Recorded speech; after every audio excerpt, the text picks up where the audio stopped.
ಇನ್ನೊಂದು ಭವಿಷ್ಯದಲ್ಲಿ ನಮಗೆ ಕಾಡ್ತಾ ಇರತಕ್ಕಂತ ಪ್ರಶ್ನೆ ಏನು ಅಂತ ಹೇಳಿದ್ರೆ, ಇತ್ತೀಚೆಗೆ ಕೃಷಿ ಕ್ಷೇತ್ರದ ಗಾತ್ರ ಕಡಿಮೆ ಆಗಿ ಬರ್ತಾ ಇದೆ. ಕೃಷಿ ಕ್ಷೇತ್ರದ ಗಾತ್ರ ಅಂದ್ರೆ ಹಿಡುವಳಿ, ಲ್ಯಾಂಡ್ ಸೈಜ್ ಏನಾಗ್ತಾ ಇದೆ, ಕಡಿಮೆ ಆಗ್ತಿದೆ. ನಮ್ಮ ಮುಂದಾಗ 50 ಎಕರೆ 4 ಜನ ಮಕ್ಕಳು, ಅವ್ರಿಗೆ 4 ಮಂದಿ, 3 ಎಕರೆ ಬಂದ ಅವ್ರಿಗೆ 3 ಎಕರೆ ಬಂದ ಅವನಿಬ್ರ ಕುಂಟೆದಾಗ ಬಂದ.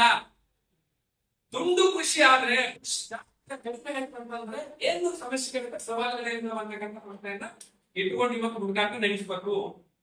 ಏನಾಯ್ತು ಸಮಸ್ಯೆ ಅಂತ ಹೇಳಿದ್ರೆ, ಬಹುತೇಕ ನಿಮಗೆ ಒಂದು ಎತ್ತಿನ ಗಿಡ, ನಿಮ್ಗೊಂದು ಎತ್ತಿನ ಗಿಡ ಅಂತಲ್ಲ, 2 ಎತ್ತು ತಗೊಂಡು ಒಬ್ಬ ಮನುಷ್ಯ ಹೋಗ್ತಾನೆ, 2 ಎಕರೆ ಬಿತ್ತಿ 2 ಎಕರೆ ಅದನ್ನ ಪಳೆ ಸಾಫ್ ಮಾಡ್ತಾನಂತ ಮ್ಯಾಗ ಬೀಜ ಹಾಕಿ ಸಾಫ್ 2 ಎಕರೆ 2 ಎತ್ತು ತಗೊಂಡು ಹೋಗ್ತಾನ. 1 ದಿವಸಕ್ಕೆ 2.5 ಎಕರೆ ಮಾಡ್ತಾನ. ಎಷ್ಟು ಕೊಡ್ತೀವಿ? 2,500,000. ಈಗ ನನ್ 1 ಎಕರೆ ಹೊಲ ಇದೆ.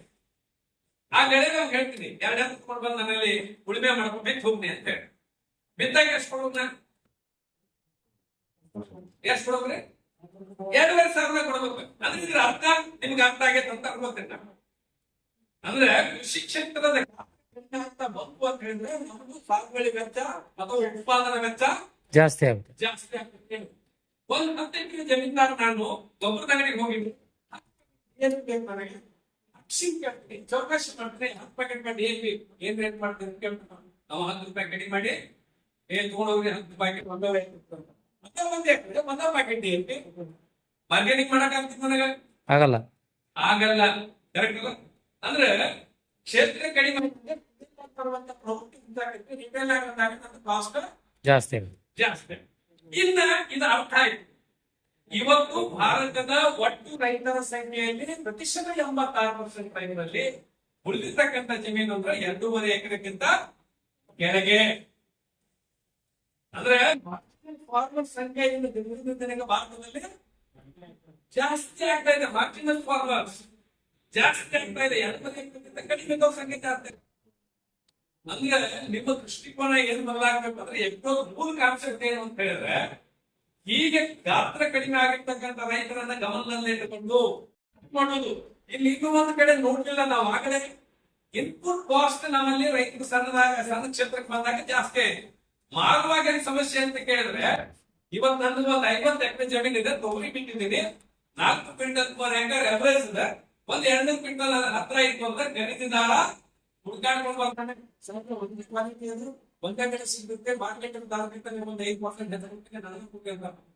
ನಾನು 1 ಎಕರೆ ಜಮೀನ 4 ಕ್ವಿಂಟಲ್ ಬೆಳೆದಿನಿ, ಖರೀದಿದಾರ ಒಂದೇ 210% ಹೆಚ್ಚಾಗಿ ಕೊಡೋಕಿಂತ ಹಾಗಾಗಿ ಸರ್ ಆಗುದಿಲ್ಲ. 20 ಜನ ಸೇರಿಸಿ ಕೊಡ್ಬೇಕಾದ್ರೆ ಅವಂತಂದ್ರು ಕ್ವಾಲಿಟಿ ಕೆಡತ್ತೆ, ನನಗೆ ರೇಟ್ ಜಾಸ್ತಿ ಸಿಗಲ್ಲ, ಅದಕ್ಕೆ ನಿನಗೆ ರೇಟ್ ಕಡಿಮೆ ಕೊಡ್ತೀನಿ ಅಂತ ಹೇಳ್ತಾರೆ. ಅಂದ್ರೆ ಇದನ್ನ ಎಂತ ಬ್ಯಾಲೆನ್ಸ್ ಮಾಡಬಹುದು? ಹ್ಯಾಂಗ್ ಸಾಧ್ಯ?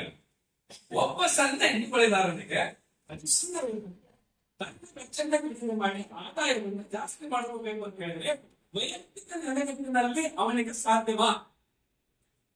ಮಾಡುವವರಿಗೆ ಕಷ್ಟ.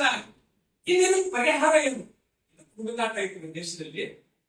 ಮುಂದೆ ಬರ್ತಕ್ಕಂಥ ಈ ಸಣ್ಣ ರೈತರ ಸಮಸ್ಯೆ ಬಗ್ಗೆ ಬಂದಾಗ ಒಂದೇ ಕಲ್ಪನೆ, ಒಂದೇ ಉದ್ದೇಶ ಯಾವುದು ಅಂತಂದ್ರೆ, ಈ ಸಣ್ಣ ರೈತರನ್ನ ಸಾಮೂಹಿಕ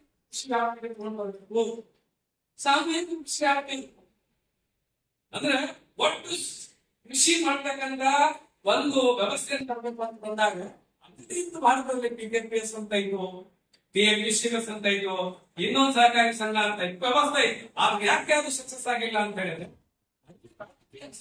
ಇರೋದ್ರಿಂದ ಅಲ್ಲಿ ರಾಜಕೀಯ ಶಿಕ್ಷಣ ಇರೋದ್ರಿಂದ ಮುಕ್ತವಾಗಿ ರೈತರಿಗೆ ಅಲ್ಲಿ ನ್ಯಾಯಸಮ್ಮತವಾಗಿರ್ತಕ್ಕಂಥ ಸೇವೆ ಸಿಗಂಗಿಲ್ಲ.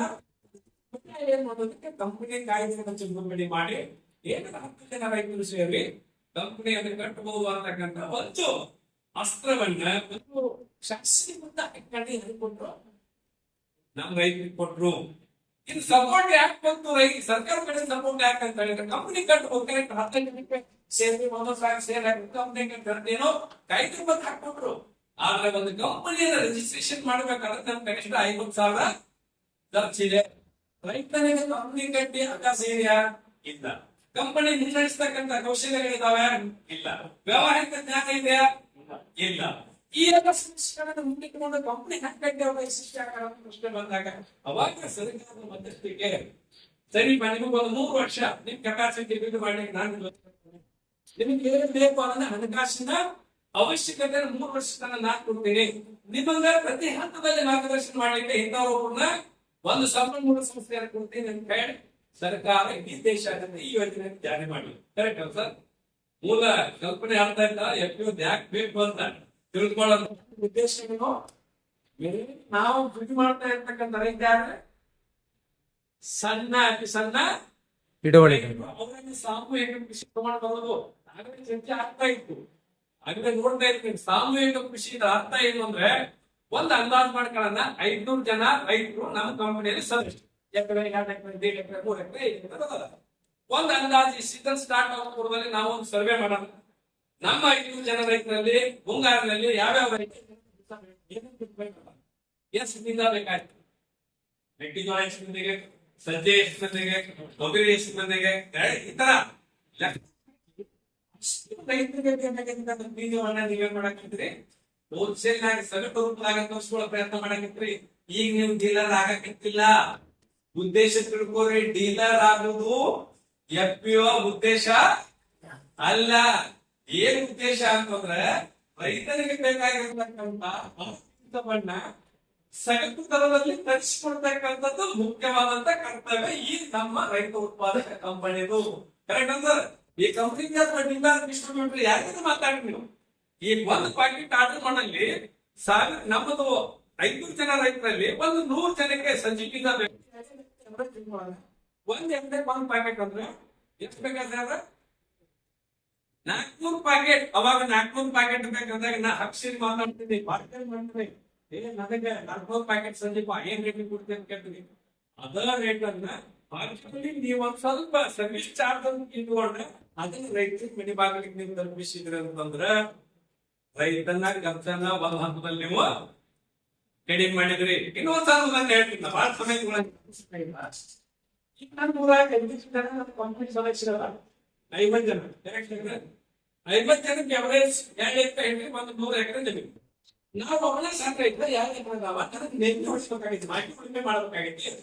ಬಾಕಿ ಹೊಡಿತಾಕ ನಾವು ಕೇಳಿದ್ವಿ ಸಾಹೇಬ್ರ ನನ್ನ 2 ಎಕರೆ ನೆಗ್ಲಿ ಹಂಗ ಹವಾಮಾನ ಡೀಸೆಲ್ ಸುಟ್ಟಿ ಆಗೈತ್ರಿ, ಡೀಸೆಲ್ ಸಿಗಬಹುದು 9 ರೂಪಾಯಿ ತಾಸು ಒಬ್ಬನ ಹೋಗ್ತೇವೆ.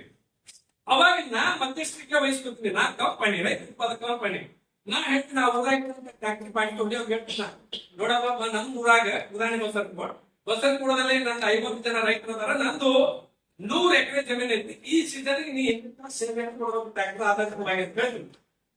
ಅವಾಗ 100 ಎಕರೆ ಜಮೀನ ಒಂದ ಕಡೆ ಆರ್ಡರ್ ಬರ್ತೈತಿ, ನೆಗಲಿ ಹೊಡಿಯೋದು, ಹರಕುದು, ಬಿತ್ತುದು, ರಾಶಿ ಮಾಡೋದು 900 ಕಡಿಮೆ ಮಾಡಲ್ಲ. ಎಷ್ಟು ಮಾಡ್ತಾರೆ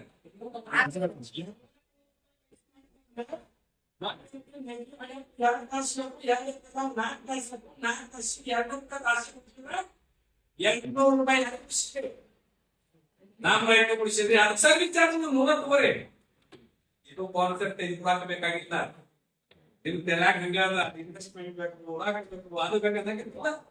ರೈತ ಉತ್ಪಾದಕ ಕಂಪನಿಯ ಸೇವೆ ಕೊಡುವಾಗ ನಮಗೆ ರೊಕ್ಕಣೆ ಬೇಕಾಗಿಲ್ಲ. ಇದು ಸಣ್ಣ ನಾವು ಮಧ್ಯಸ್ಥಿಕೆ ಬಯಸ್ಕೊಂಡಾಗ ರೈತರಿಗೆ ಯಾವ ಅಂತಕ್ಕಂಥ ಒಂದು ಕಲ್ಪನೆ ಅಷ್ಟೇ.